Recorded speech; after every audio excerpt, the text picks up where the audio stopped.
नमस्कार, अपना जम्मू चैनल देखना शुरू कर चुके हैं आप और मैं हूं आपके साथ अभिषेक। देखिए भैया आपको हम मिलवाने जा रहे हैं जम्मू के एक ऐसे शख्स से और पद्म श्री से जो है इन्हें सम्मानित किया गया है वो भी 3 दशक पूर्व। हालाँकि क्या है पूरा मामला और नामांकन से संबंधित और किस पार्टी से हैं, पूरी जानकारी आपको हम देंगे। पहले हम सर से जुड़ लेते हैं। इनका पूरा नाम हुआ डॉक्टर जगदीश प्रसाद, जो कि लोकतांत्रिक सामाजिक न्याय पार्टी से जम्मू लोकसभा क्षेत्र से अपना नामांकन दर्ज करा है। तो आइए सीधे हम सर से जुड़ते हैं। स्वागत है सर आपका। हाँ, thank you Abhishek ji. Sir, Jammu Lok Sabha क्षेत्र से आपने नामांकन किया है। क्या विजन लेके जम्मू पहुंचे हैं आप? जमुई हमारा 3 विजन है: शिक्षा, हेल्थ और बेरोजगारी, नौजवानों को रोजगार देना। ये 3 इच्छा है, क्योंकि आज हम देख रहे हैं जब हम यहाँ बिहार की जो हालत है कि माइग्रेंट लेबर इतना क्यों पैदा हो रहा है, तो उसका मेन रीज़न है एजुकेशन। जो है बच्चे 50% बच्चे 8th में छोड़ देते हैं, 75% बच्चे 10th में छोड़ देते हैं। तो इस तरह से ग्रेजुएशन जो है सिर्फ 3% बच्चे करते हैं। तो आखिर में क्यों ऐसा क्यों है? इसके कारण इन लोगों का जॉब नहीं मिल पाता, कम्पीट नहीं कर पाते हैं।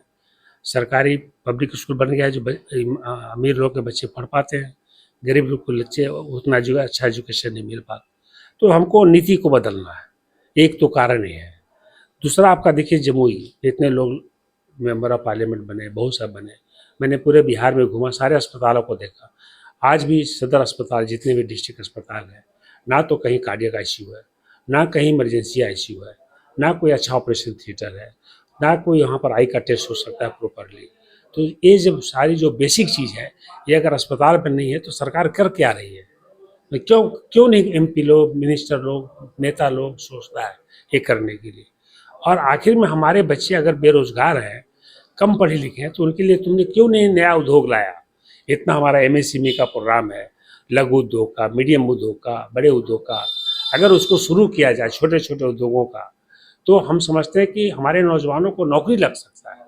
लेकिन किसी ने इस बारे में न ध्यान दिया। जैसे सोनो है, सोना आपका एक प्रखंड है, वहाँ मैंने सुना कि वहाँ पर सोना का भी, गोल्ड का भी और अदरक का बहुत बड़ा माइंस डेवलप किया जा सकता है। तो अगर वो डेवलप किया जाता तो जमुई के कम से कम 10,000 बच्चे एम्प्लॉय हो जाते। तो आखिर में इसका क्यों नहीं एक्सप्लोर किया गया? कोई भी एमपी एमएलए क्यों नहीं एक्सप्लोर किया? समझे कि नहीं? तो हम उसको बदलने आए। मैंने सोचा कि जब मैं ब्यूरोक्रेट्स होकर के सरकार में जब एम्स बना सकता हूँ, सफदरजंग को बदल सकता हूँ, गवर्नमेंट की पॉलिसी को बदल सकता हूँ, तो मैं नेता लोग को बताने आया हूँ कि देखो, एक डॉक्टर नेता बन के कर सकता था जो तुम लोगों ने 77 साल में हमारे देश के लिए नहीं किया। इसी पर्पज से जमुई सबसे पिछड़ा राज्य है, डिस्ट्रिक्ट है हमारे पूरे बिहार में। गरीबी बहुत ज़्यादा है, अशिक्षित बहुत ज़्यादा है। आप हेल्थ का सिस्टम एकदम सबसे गया गुजरा है। गया गुजरा क्यों बोल रहा हूँ? यहाँ अगर आपकी हड्डी कल टूट जाए तो आपको प्राइवेट के अलावा कोई सरकारी अस्पताल में हड्डी जोड़ने वाला डॉक्टर नहीं मिलेगा। ये दुख की बात है। तो अचानक सर जमुई से चुनाव लड़ने का मन में कैसे ख्याल आया और जम्मू को आप कितना जानते हैं? जमुई हम घूमे सारे जगह, और जमुई के अलावा हम जितने हमारे सुरक्षित जगह हैं, और नालंदा भी जो हमारा अपना घर है, वहाँ भी घूमे। और पहले तो मैंने सोचा था नालंदा से लड़ने के लिए, लेकिन लोगों ने कहा कि सर रिस्क मत लीजिए। जमुई को चुनने का एक ही पर्पस था कि जमुई में मैंने देखा कि यहाँ जातिवाद नहीं है, और मैंने ज़िंदगी में अपना जातिवाद मैंने नहीं देखा। मैंने मरीज को मरीज समझ के ट्रीट किया, कभी ये नहीं जानने की कोशिश की वो किस जाति का है। तो कास्ट सिस्टम में हम बिलीव नहीं करते, गरीब में बिलीव करते हैं। अगर गरीब है तो गरीब है, चाहे वो जिस जात का हो, उसको मदद करना ही है। तो हमने जमुई में एक बात पाई कि यहाँ जातिवाद होगा, हम नहीं जानते कि लोअर लेवल में है कि नहीं, लेकिन बहुत ही कम पाया, लोगों में कम पाया। समस्तीपुर गए, वहाँ बहुत था। वो कोई पासवान का ग्रुप, कोई इसका ग्रुप, कोई उसका ग्रुप। उसी तरह से कुर्मी का ग्रुप, नालंदा में कोई कुर्मी का ग्रुप, कोई यादव का ग्रुप, गया में वही हाल है, कोई मांझी का ग्रुप। शेड्यूल कास्ट में मैं पूरे बिहार में घूमा और सारे, इवन हमारे जो अपने बच्चे हैं शेड्यूल कास्ट के, बाबा साहब का फोटो लगाया है, अम्बेडकर साहब का, पूजा करता है, लेकिन पूछिए कि तुम कौन हो तो बोलेगा मैं चमार जाति का हूँ, मैं दुसाध जाति का हूँ। मैंने कहा फिर बाबा साहब को हटा दो, बाबा साहब ने तुमको एक नाम दिया था शेड्यूल कास्ट, समझे कि नहीं? तो वो सिस्टम हमने यहाँ पाया कि यहाँ नहीं है, इसलिए यहाँ को चुना। 2 रीजन से, एक तो सबसे पिछड़ा चैलेंज के रूप में लिया हूँ, और दूसरा ये यहाँ पर लोगों में मानसिकता में भले कम पढ़े लिखे लोग हों, लेकिन इनका विचार, इनका सोच सारे जिलों से अच्छा पाया। सारे जिलों से, बिहार के सारे जिलों से मैंने देखा कि जमुई के लोगों का सोच जो है वो बहुत ही अच्छा है। यही कारण है कि मैंने इस क्षेत्र को चुना। तो सर जैसे मुद्दा क्या लेके जाएंगे जनता के बीच में? जनता को जाऊंगा कि मैं कोशिश करूंगा नीति को बदलने का, और ये चाहूंगा कि हर प्रखंड में गरीब के बच्चों के लिए आवासीय विद्यालय बने, नंबर 1, क्योंकि एजुकेशन के बिना डेवलपमेंट नहीं हो सकता। दूसरा, जमुई हो, शेखपुरा हो, तारापुर हो, इतना डेवलप कर दूंगा कि हार्ट, ब्रेन, किडनी, डायबिटिक, छोटे मोटे आँख का ऑपरेशन, आई डिपार्टमेंट, ईएनटी डिपार्टमेंट, हड्डी का डिपार्टमेंट, किसी को भी टर्सरी हॉस्पिटल पटना, दरभंगा नहीं जाना पड़े। और ये मैं बहुत दिन में नहीं करूँगा, ये नहीं कि मैं 5 साल इंतजार करूँगा, ये सारा काम जो मैं बोल रहा हूँ 1 साल के अंदर करूँगा।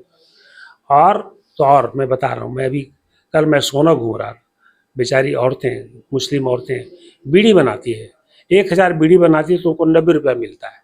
मुझे बहुत तकलीफ हुआ, क्योंकि ऐसे बीड़ी बनाने वाले को टीबी की बीमारी हो जाती है। और गवर्नमेंट ऑफ इंडिया को करोड़ों नहीं अरबों रुपया बाहर से मिलता है कि इसको ख़त्म किया जाए। उसी पैसा को एडवर्टाइजमेंट नहीं करके अगर गरीबों को दे दिया जाए, गरीबों को नया उद्योग खोल दिया जाए, तो ये लोग पैसा भी ज़्यादा कमाएंगे, टीबी से भी बचेंगे और गरीबी की हालत में सुधर जाएगा। तो मुझे ये समाज, मुस्लिम समाज ज़्यादा जो है, जो बीड़ी बनाते हैं, इनको हम कुछ ऐसा धंधा देंगे, रोज़गार देंगे, ताकि ये ज़्यादा पैसा कमा सकें और बीड़ी बनाने का काम छोड़ दें और अच्छे से ज़िंदगी गुजारा कर सकें।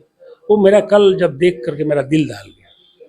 तो ये सब कारण हैं जो हम करना चाहेंगे। मुद्दा यही है मेरा, एजुकेशन, रोज़गार। हर प्रखंड में मुझे लघु उद्योग लगाना है, ताकि नौजवान जो कोई 10वां पास है, कोई 8वां पास है, कोई मैट्रिक पास है, कोई बीए पास है, कम्पीट नहीं कर पाता बाहर में, तो उनको कुछ ना कुछ रोज़गार मिले, अपने पैर पर इंडिपेंडेंट खड़ा हो सके। ये मेरा पर्पस है। सबको नौकरी तो नहीं दिया जा सकता, लेकिन रोज़गार तो दिया ही जा सकता है सरकार के द्वारा। आपके बारे में कहा जाता है कि देश की राजधानी में बड़े बड़े अस्पतालों में आप डायरेक्टर के पद पे रहे हैं, तो ऐसे चिकित्सा के क्षेत्र से अचानक राजनीति के तरफ आने का क्या मकसद? मैंने कहा कि डॉक्टर रह करके मैंने हार्ट सर्जन रह करके बहुत सारा इनोवेशन किया, चेंजेस लाया। हमें जो दिल्ली में उसका कारण आप समझेंगे, लंबा अगर बोलूँ तो दिल्ली में जितने माइग्रेंट लेबरर हैं उसमें 60% लेबरर जो है बिहार के। और ऐसे में एक बच्चा टकरा गया, जो बच्चा बोला कि हम 8वां पढ़ के छोड़ दिए। तभी मैंने कहा कि बिहार जाते। मैंने बच्चों को, अपने दोनों बच्चों को कहा कि, वाइफ को कहा, मुझे एक बार बिहार जाने दो, आखिर में लेबर इतना क्यों बन रहा है। और जब आया तो देखा कि हाँ, एजुकेशन सिस्टम ही खत्म है।